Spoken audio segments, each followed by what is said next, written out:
जय हिंद दोस्तों और मेरे प्यारे विद्यार्थियों। मैं पुनः आज क्लास 10th का अध्याय 1 प्रश्नावली 1.2 का तीसरा प्रश्न लेकर आया हूँ।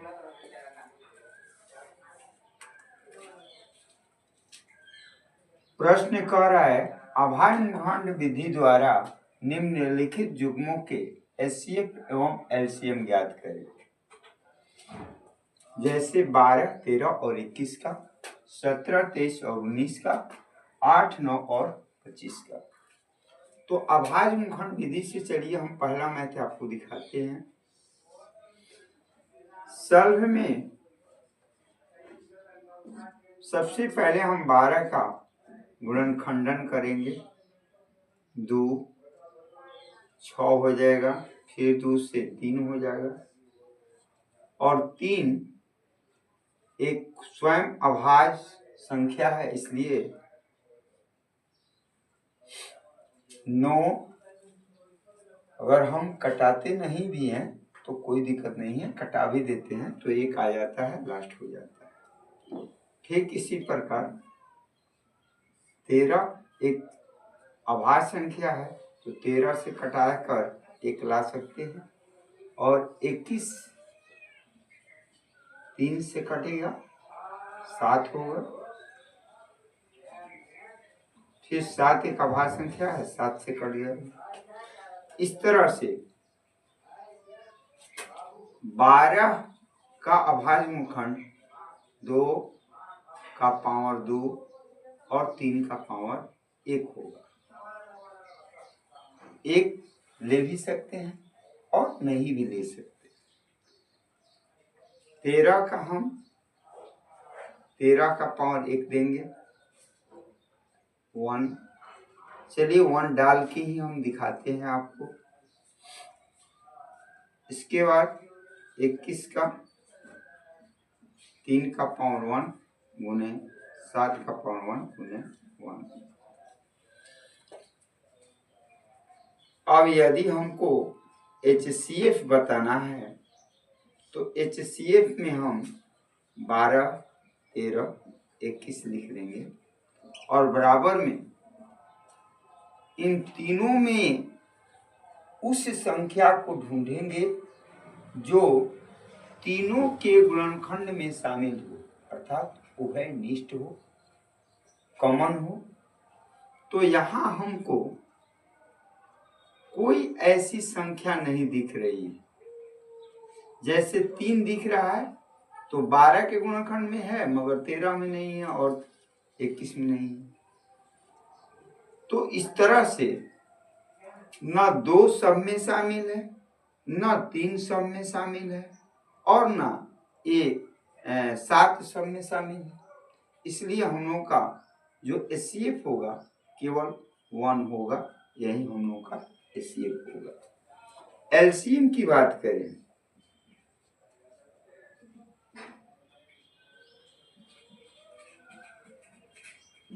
एलसीएम की बात करेंगे तो 2 है तो उसका बड़ा घात ले लेंगे, 2 का बड़ा घात 2 है। 3 भी है तो उसका बड़ा घात तो है नहीं, इसलिए 3 का घात 1 ले लेंगे। 7 भी है तो 7 का बड़ा घात 1 ले लेंगे और 1 से कोई मतलब नहीं है यहाँ, इसलिए 1 को छोड़ देंगे तो ये होगा 4 और ये होगा 21 17 का 21 चौक 84, यानी हम लोग का जो एलसीएम होगा वह 84 हो।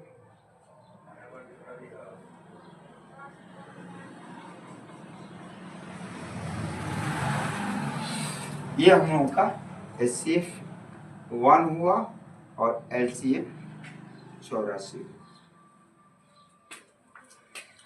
ठीक इसी तरह से यहाँ भी देखते हैं। हम जानते हैं कि 17 एक अभाज्य संख्या है, 23 भी एक अभाज्य संख्या है और 29 भी एक अभाज्य संख्या है, यानी प्राइम नंबर्स है। तो प्राइम नंबर्स का जो HCF होता है हमेशा 1 होता है। तो चलिए हम देख लेते हैं। 17 के गुणनखंड करेंगे नहीं, केवल 1 गुना 17 कर सकते हैं। और 23 का भी उसी तरह 1 गुना 23 कर दें, और 29 का भी 1 गुना 29 कर दें, क्योंकि ये सिर्फ 1 से कटती हैं और अपने आप से। तो ये 1 और अपने आप, ये भी 1 से और अपने आप से, ये भी 1 से और अपने आप से। तो यहाँ HCF जो है हम लोगों का 17, 23, 29, तो इसका आंसर हो जाएगा 1। और LCM जो होगा 17, 23, 29 का, वह है 1, 1, 1 है।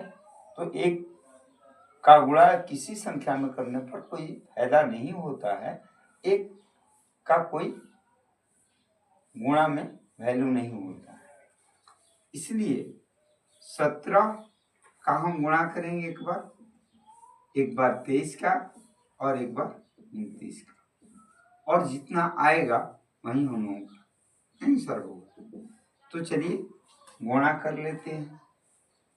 17 3 51 होता है, 17 दूनी 34, 5 39 होता है। इसमें अब 29 का कर देते हैं। तो 29 का पहला हम पढ़ दे रहे हैं एक बार, तो 29 की 9 हासिल 2, 29 9 2 61 होता है। तो 29 9 2 61 में 2 बढ़ा देंगे, 63 हो जाएगा। तो 3 लिख देंगे और 16 बच जाएगा। 29 9 2 61, तो 26 बच जाएगा।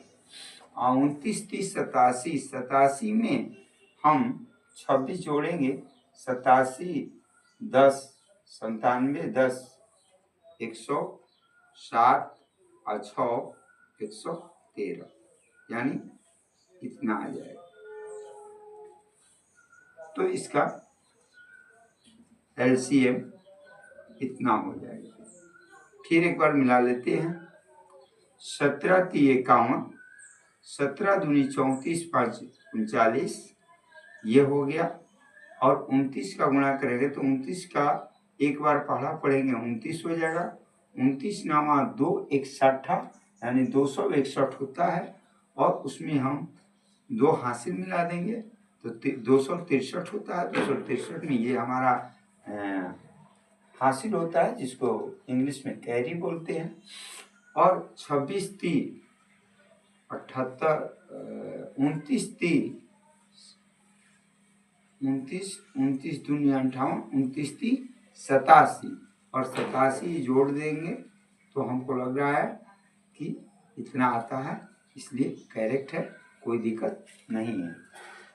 चलिए, तो आप देख रहे हैं कि कितनी भी अभाज्य संख्याएं दी गई हों तो उनका HCF सदा 1 होता है। और लघुत्तम की बात करें, LCM की बात करें, तो उन संख्याओं को गुणा कर देते हैं, जिससे हम लोगों का LCM आ जाता है। ये दोनों आंसर।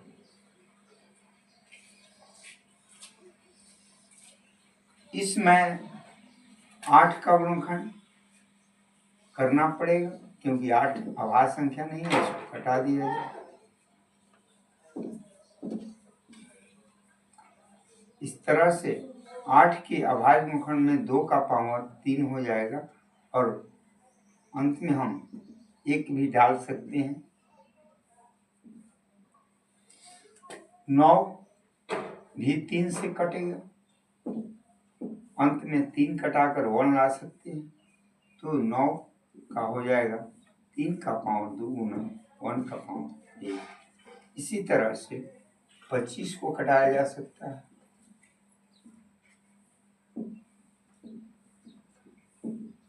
अब 25 में हम 5 का पावर 2 और 1 का पावर 1 कर सकते हैं। यहाँ एक आवाज गुणनखंड में शामिल तो नहीं होता है, लेकिन आखिर बच्चों को हम कैसे समझा सकते हैं कि इसका एसईएफ 1 होगा। तो बच्चों को समझाने के लिए हमको ये दिखाना पड़ेगा कि 2 गुना 2 गुना 2 गुना 1 होगा, यानी 2 3 बार आएगा और गुना में 1 शामिल हो। 9 को 3 का पावर 2 हो जाएगा, यानी 2 बार 3 आएगा और 1 उसमें शामिल हो जाएगा। 5 25 को हम 5 गुना 5 कर सकते हैं, यानी 5 का पावर 2 कर सकते हैं और गुना 1 कर सकते हैं। अगर 1 नहीं देते हैं तो बच्चों को बताने में थोड़ा सा दिक्कत होगा, इसलिए 1 हम लेकर समझा रहे हैं। अब हम एचसीएफ की बात करें। 8 9 25 तो 8 9 25 का हम इसमें एचसीएफ देखेंगे तो 2 सब में नहीं है, 3 भी नहीं और 5 भी नहीं है। इसलिए हमारा एचसीएफ सिर्फ ऐसी संख्याओं को हम लोग परिभाषा में पढ़े हैं कि जब 2 संख्याओं का एचसीएफ 1 होता है तो उन्हें सअभाज्य संख्याएं कहा जाता है। तो ये सब सअभाज्य संख्याएं हैं और इनका हमेशा एचसीएफ 1 ही आता है। एलसीएम की बात करें तो एलसीएम में हम देखेंगे कि यहाँ 8 9 25 के गुणनखंड में कोई ऐसी संख्या नहीं है जो तीनों में शामिल हो, केवल एक को छोड़कर। तो कोई ऐसी नहीं है, तो 2 का हम जितना मान है उसको ले लेंगे, फिर 3 का जितना मान है उतना ले लेंगे और 5 वाला भी ले लेंगे। तो इस तरह से ये हो जाएगा 25 और ये होगा 8। तो 25 8 का गुना कितना होता है? 25 वाटे 200 होता है और तितरी का 9 होता है। तो 9 में और 200 से गुना करेंगे तो 1800 इसका एलसीएम हो जाएगा। तो एक तरह से ये एक आंसर आपका है जो कि एचसीएफ है और एक आंसर ये है आपका जो आपका एलसीएफ है। इस तरह से आप अभाज्य गुणनखंड विधि का प्रयोग करके किसी भी 2 संख्याओं का दो से अधिक संख्याओं का भी आप एचसीएफ और एलसीएम बता सकते हैं। ध्यान रखें कि जितने संख्याओं के अभाज्य गुणनखंड होंगे और उन संख्याओं में जो संख्या सार्वनिष्ठ होगा, उभयनिष्ठ होगा, चाहे जिसको आप इंग्लिश में कॉमन कहते हैं, अगर इस तरह की संख्याएं दिखती है तो आप ध्यान रखें कि अभाज्य गुणनखंड को आप क्रमानुसार मिलाते जाइएगा और उसमें मिलने वाली संख्या का घात कम जो होगा वो आपका एचसीएफ में रखा जाएगा और जो घात बड़ा होगा उसे हम एलसीएम में रखेंगे। एचसीएफ में केवल हम उभयनिष्ठ गुणनखंडों को ही शामिल करते हैं, लेकिन एलसीएम में हम उभयनिष्ठ गुणनखंडों का बड़ा घात और अन्य संख्याएं जो बच जाती हैं उनका भी उसमें गुणा होता है। तो इस तरह से एचसीएफ सार गुणनखंडों का गुणनफल होता है जिसमें घात छोटा लिया जाता है और एलसीएम में सार गुणनखंडों का बड़ा घात गुना अन्य संख्याएं भी होती है। इसलिए एचसीएफ और एलसीएम ज्ञात करते समय इन सभी बातों को ध्यान में रखना चाहिए। अगर यह वीडियो आप सभी को अच्छी लगी है तो प्लीज़ सब्सक्राइब करें, लाइक करें, शेयर करें, कमेंट करें और हो सके तो बेल की घंटी को दबा दें।